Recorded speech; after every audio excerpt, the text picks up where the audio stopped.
కలిసి చర్చించి కార్తీక సోమవారం ప్రశస్తంగా ఉంటుందని నిర్ణయించారు. ఇక ప్రతిష్టాపనకు కావలసిన ఏర్పాట్లు సిద్ధం చేసుకోవచ్చు. మంజు మంజు, నీవు చేసిన ఈ కోటిలింగాల యజ్ఞాన్ని కళ్ళారా చూసి ధన్యత పొందాలి అని ఊరికి ఊరే పరితపిస్తోంది నాయనా. మహాప్రతిష్టాపనకు శుభముహూర్తం నిర్ణయించండి అని స్వయంగా అంబికేశ్వర మహారాజు గారే కబురు చేశారు బాబు. ఆ విషయం గురించి వీళ్ళతో సంప్రదిస్తున్నాను. కార్తీక శుద్ధ ఏకాదశి సోమవారం ఆరుద్ర నక్షత్రం శ్రీ మంజునాథ స్వామి ప్రతిష్టకు అత్యంత విశేషమైన ముహూర్తం.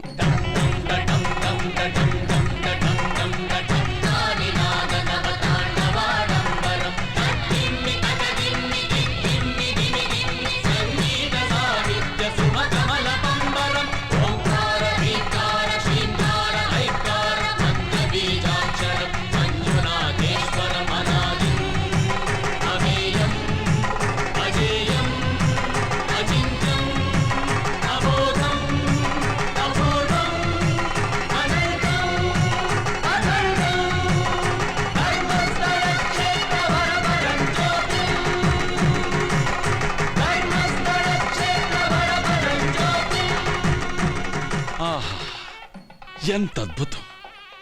ప్రపంచంలో ఉన్న శివసాల గ్రామాలన్నిటినీ ఈ పవిత్రమైన క్షేత్రంలో దర్శనం చేసుకునే భాగ్యం మనకి లభించింది. ఈ మహాక్షేత్రాన్ని మా రాజ్యంలో స్థాపించినందుకు మా తరపున, మా ప్రజల తరపున ధన్యవాదములు. ఆహా, అద్భుతం, అమోఘం! స్వామి, మానవుడే మహనీయుడై ధర్మాన్ని ఉద్ధరిస్తాడని ఆ రోజు తమరన్న మాట ఫలించింది. కోటి లింగాలను ఒకే చోట చూసి నా మనసులో మంగళ వాయిద్యాలు మ్రోగుతున్నాయి. నువ్వు అన్నది నిజం సర్వమంగళ, నాకు అలాగే అనిపిస్తుంది. మీ దివ్య పాద స్పర్శతో ఆ కోటి లింగాల క్షేత్రం మహాపుణ్యక్షేత్రంగా మారాలి. ఆ అద్భుతం సృష్టించిన భక్తుని చరిత్ర అజరామరం కావాలి. అవును దేవి, కానీ కొన్ని కావాలంటే కొన్ని పోవాలి. అంటే బంగారపు సూదైన బెజ్జంలో మలినం ఉంటే దారం ఎక్కించలేం కదా. వెళ్ళి మలినం వదిలించి వస్తాను.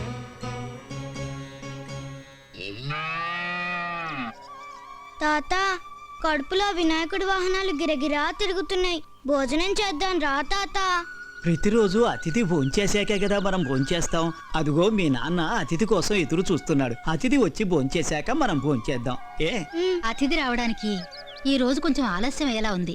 ఈలోగా మనం గుడికెళ్ళొద్దామా? ఓ, గుడికెళ్తే ప్రసాదాలు పెడతారు కదా. అమ్మతో చెప్పొస్తాను. అలాగే. అమ్మా అమ్మా అమ్మా, నేను గుడికెళ్ళొస్తాను. ఏంటమ్మా?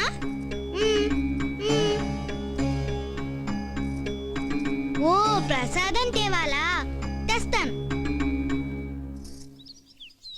ఈ రోజు ఒక్క అతిథి కూడా వచ్చేలా కనపడడం లేదే. సాధ్వి,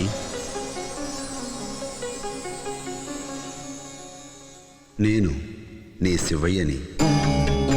ఈరోజు ఒక వృద్ధుడి రూపంలో మీ ఇంటికి అతిథిగా భోజనం చేయడానికి వస్తున్నాను. నేనెవరో ఎవ్వరికీ చెప్పకూడదు, ముఖ్యంగా నీ భర్తకు. అయినా మౌనవ్రతంలో ఉన్నావు కదా, చెప్పలేవులే.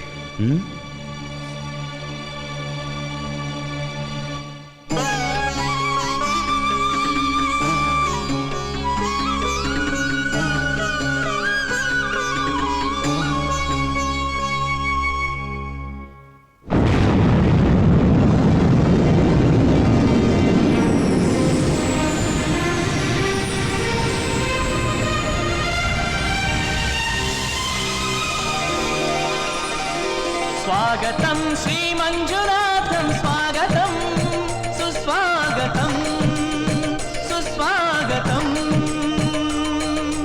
హర హర శశిధర మురహర జలధర. హర హర శశిధర మురహర జలధర. శంకర శంకర అనాది శంకర శంకర శంకర. శంకర అనాది శంకర శంకర శంకర అనంత శంకర శంకర శంకర భవాని శంకర శంకర శంకర శివగణ కింకర స్వాగతం శ్రీ మంజునాథం స్వాగతం స్వాగతం సుస్వాగతం సుస్వాగతం నమస్తే నమస్తే నందీశ నమస్తే నందీశ నందీశ భవతి భిక్షాందేహి అంటున్నా పట్టిన పెట్టేవాడే కనపడటం లేదు స్వామి. నానేమి అడక్కయ్యా, అసలు ఆకలి అగ్నిగుండలా మండిపోతుంది. దయచేసి మా ఇంటికి అతిథిగా దయచేయండి. చాలా సంతోషం. రండి. అయితే మేము అతిథిగా వచ్చి భోంచేయడం అంటే మాటలు కాదు, మాకు కొన్ని పద్ధతులు ఉన్నాయి.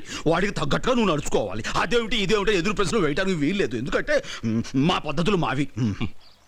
మీలాగా పద్ధతి ప్రకారం నడుచుకునే వాళ్ళంటే నాకు బాగా ఇష్టం. మా పద్ధతులు ఇష్టపడే వాళ్ళంటే మాకు ఇష్టమే. రండి. అట్టెక్కడికి అయ్యా, ఇటు కదా. ఆ చెరువులో హాయిగా స్నానం చేసుకుని వచ్చి భోంచేదురు గాని. ఏమిటి స్నానమా? స్నానం చేయడం మా పద్ధతి కాదు. అంటే మీరు స్నానమే చేయరా? చెయ్యమయ్యా, చేయకపోయినా చేసినట్టే లెక్క. చెయ్యకపోయినా చేసినట్టు ఎలా అవుతుంది స్వామి? ఎలా ఏమిటి? ఇప్పుడు గంగలో ఉన్న చేప ప్రత్యేకంగా స్నానం చేస్తుందా? చేయకపోయినా చేసినట్టే కదా. ఆ గంగనే నెత్తి మీద పెట్టుకున్న వాడి పద్ధతి కూడా అంతే. నా పద్ధతిగా చేయి. ఆయన నీ కోసం నా పద్ధతి ఒకటి మార్చుకుంటాను, స్నానం చేసేస్తాను. స్నానం స్నానం స్నానం. స్నానం అయిపోయిందయ్యా. ఇప్పటికైనా అన్నం పెడతావా, లేకపోతే నా దారి నేను చూసుకోమంటావా? అయ్యో లేదు లేదు, రండి భోంచేదురు గాని. రండి. అది సరే, తమకి చేతులు కడుక్కునే పద్ధతి అయినా ఉందా? అది లేదా? తీసుకోండి.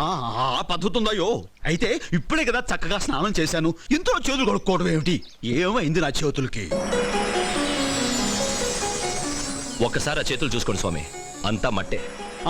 మట్టే, అంత మట్టే. ఈ వేదాంతానికి ఏం తక్కువ లేదు, దయచేయండి. ఏమిటయ్యో నీ పాడికి నువ్వు అలా చకచగా వెళ్ళిపోతున్నావు. అసలే పెద్దవాడిని, పైగా ఆకలితో ఉన్నాను కదా. ఈ మూడ పట్టుకోవచ్చు కదా. ఓ పద్ధతి పాడు ఏమి లేదు నీకు.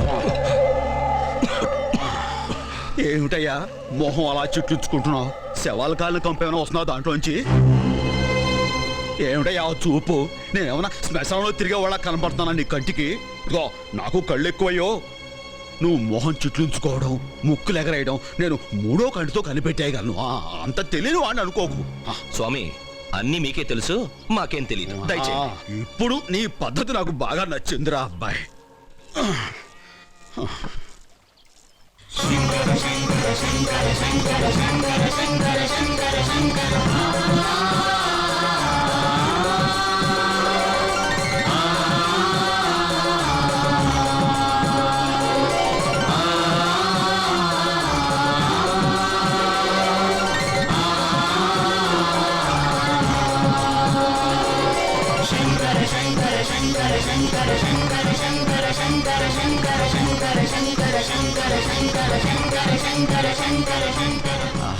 దీర్ఘ సుమంగళి భవ.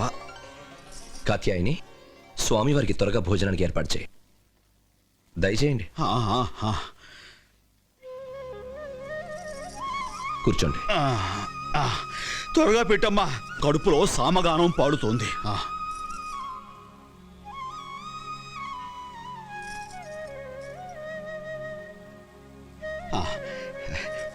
మీ ఆవిడి భక్తి, వినయం, ఈ వడ్డించే పద్ధతి నాకు బాగా నచ్చాయ్యో.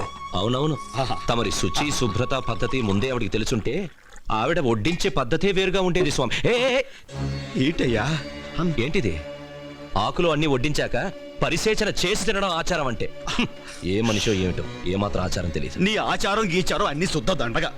వచ్చిన వాడికి కడుపుకి ఇంత అన్నం పెట్టడం ఒక్కటే పద్ధతి. అయ్యా స్వామి, మీ పద్ధతులకు ఆచారాలకు 101 నమస్కారాలు. సరే సరే, భోజన కాలే హరనామస్మరణ అంటారు కదా, అదైనా కానిచ్చి కానివ్వండి.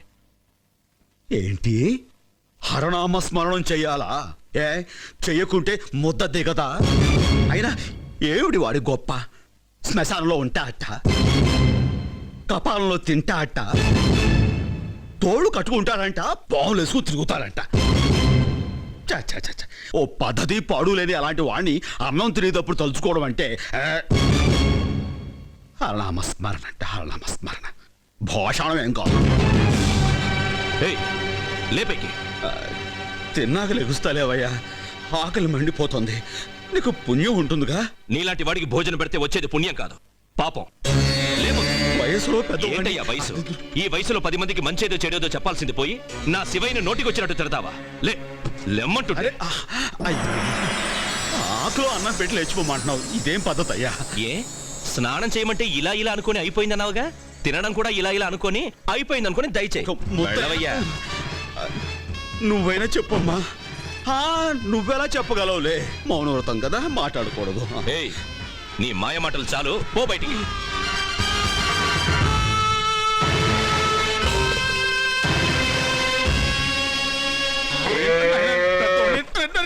అమ్మా,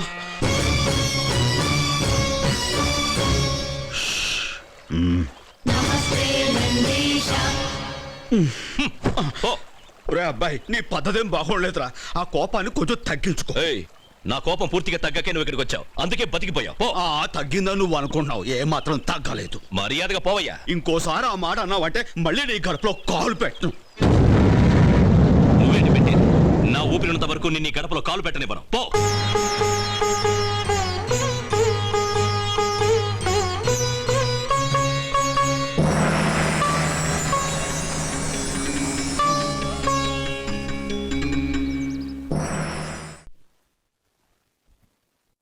గడపలో కాలు పెట్టడట, పెట్టకపోతే ఏ? స్వామి స్వామి స్వామి స్వామి స్వామి స్వామి స్వామి ఏమండి, స్వామి వెళ్ళిపోయారా? వెళ్ళలేదు, మెడపట్టి బయటికి గంటేశాను. అయ్యో అయ్యో, ఎంత పని జరిగిపోయింది. ఏంటమ్మా, ఏమైందమ్మా? ఏం జరిగిందమ్మా? జరగకూడదే జరిగింది. ఏమండి, వెళ్ళండి, ఆయన కాళ్ళ మీద పడి తీసుకురండి. ఆ ముసలాన్న నా కంఠంలో ప్రాణం ఉండగా జరగదు. మౌనం.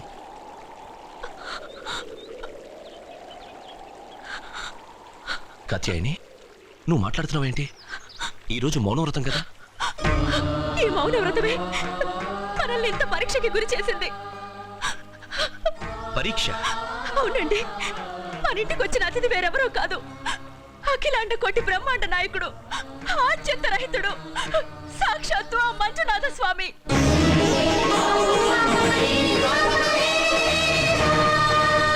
ఏంటి నువ్వు అనేది? అవునండి, మీరు ఆ స్వామిని తీసుకురావడానికి ముందే శివలింగం నుండి కాంతులు చిమ్మి సాక్షాత్తు శివవాణి నాకు వినిపించింది.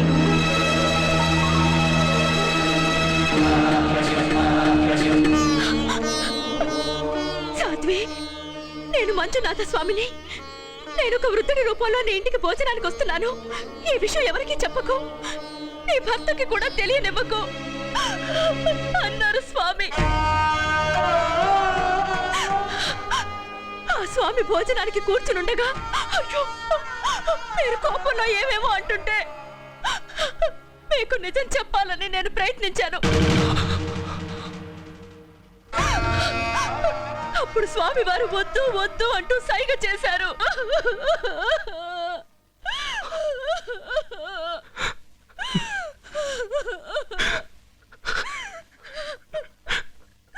అయ్యో అయ్యో అయ్యో.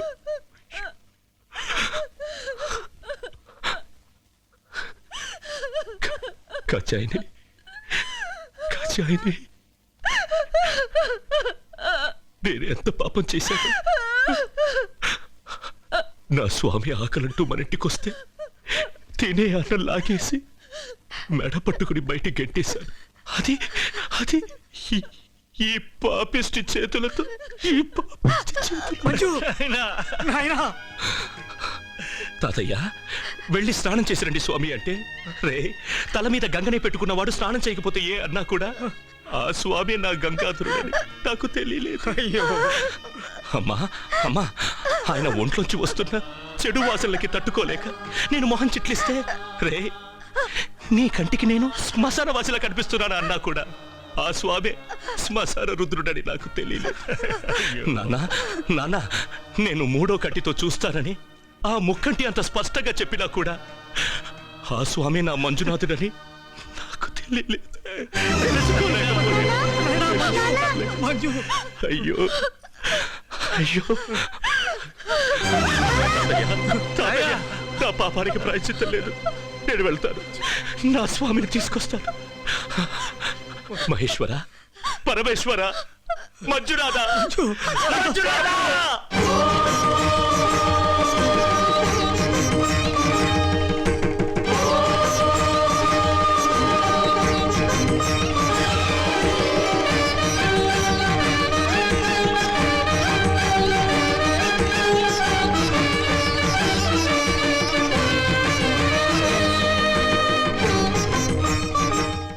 అయ్యా అయ్యా, ఇటు ఒక ముసలాయన వెళ్ళడం మీరు చూసారా? చూడలేదు.